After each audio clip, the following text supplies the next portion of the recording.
Good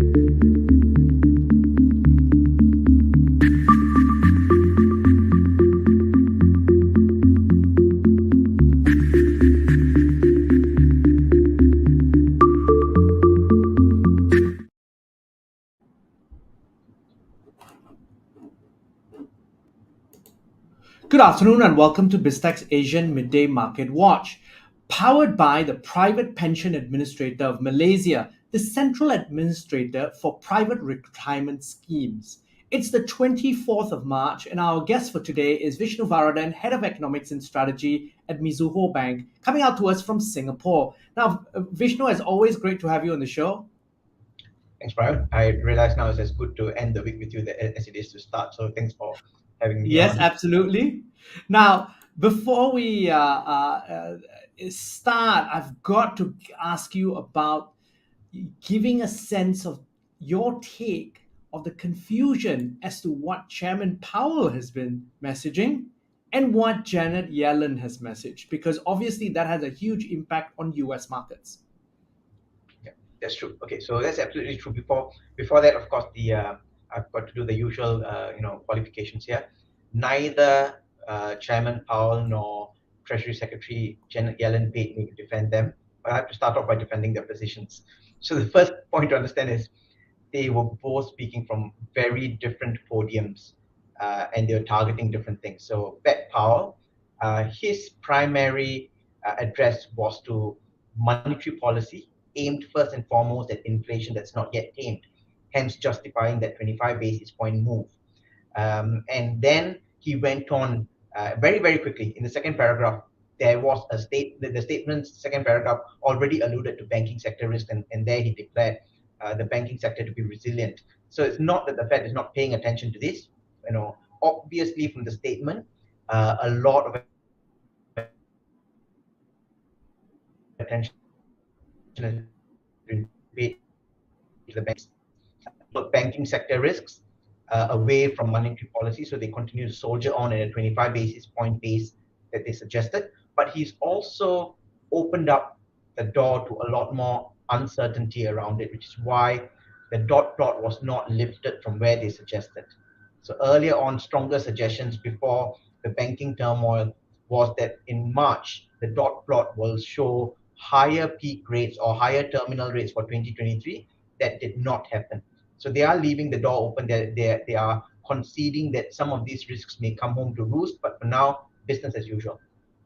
So that's for Chairman Powell. On a side note, there is suspending the rate hike. I know, some of markets are betting that they should suspend the rate hikes just due to the turmoil, but there's a flip side to this.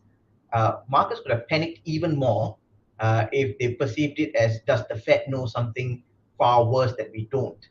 So that's that. So just put that aside. For Janet Yellen, I think what happened is she was trying not to instill moral hazard, which is why she made that statement of no blanket, deposit guarantees across the board. But of course, I think the nuance that was left out, which came through in a clarification later, is if need be, they will step in, as was the case with the SVB. So I think her positioning was, so the Fed has to toggle between inflation risk and financial stability. For us, she needs to toggle between financial and market stability versus moral hazards. And I think she leaned a bit towards moral hazards because the markets are getting carried away with, pulling all stops and making sure that, you throw the kitchen sink at this and leave a lot of leeway. So I think her point was really that the banking sector still needs to take care of its risks, its balance sheet positions. We are not there to provide a blanket guarantee across the board right now. What she should have said is a conditional blanket guarantee will be there. If need be, we'll step in, but surely we are confident banks can take care of the situation, because she's trying to convey confidence as well as not allowing for moral hazards to seep through, which I think is right. But I just think that the perhaps, and I think this is where we must admit, the mood of the market was not receptive to such a higher level. What they needed was assurance.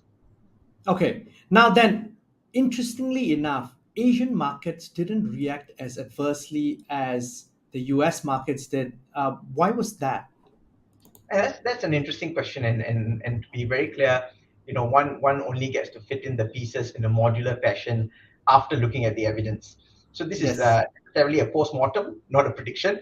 But the post-mortem on this is, when early in the morning, I think when many people saw the U.S. markets were down after the FOMC and the Treasury Secretary's briefing, the knee jerk was to say Asian markets will be down because this is the risk sentiment. But I think instead what happened was the FOMC and the Treasury Secretary's comments set up a stage where you saw USD yields come down lower and the US dollar come down lower. These two were set in place already. So that actually, without looking at what happened in equity markets, that actually creates easier conditions for Asian markets. Asian markets tend to do better when US interest rates are lower and the dollar is softer. That was one. So why did they not follow equities lower? Because usually you just blindly follow equities. In this case, what was perhaps perceived is Asia is far enough removed from the banking sector crisis in Europe and in the US. If one were to hit, because they probably were looking at the differentials across Asian banks, looking at the exposures, perhaps saying that the initial backstops and the response in the West would be enough to stave it off, and to some extent the stronger banks in Asia might even benefit from this.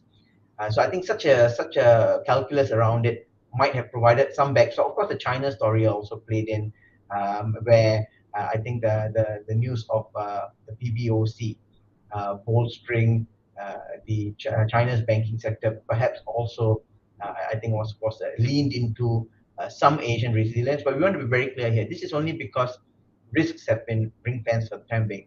But if there is a bigger blowout or risk, touch wood, it would be foolhardy to suggest that we would see a repeat of the the isolation factor for Asia, because Asia would perhaps react to broader risk sentiments, and that's something we shouldn't lose sight of. Now, Vishnu, thanks for that particular insight, because I think that explains a lot to our audience that was not so clear. Thanks again, Vishnu, as always, for coming on the show. My pleasure, Brian. Thanks for having me. Now, we've been speaking to Vishnu Varathan, Head of Economics and Strategy at Mizuho Bank, on BizTech's Asian Midday Market Watch, powered by the Private Pension Administration of Malaysia, or PPA, which is the central administrator for private retirement schemes. I'm Brian Fernandez, and this video and podcast will be on our website, www.biztech.asia, as well as our social media platforms. It'll also be on our syndication partners, TV stations, radio stations, and websites. Thanks a lot for tuning in.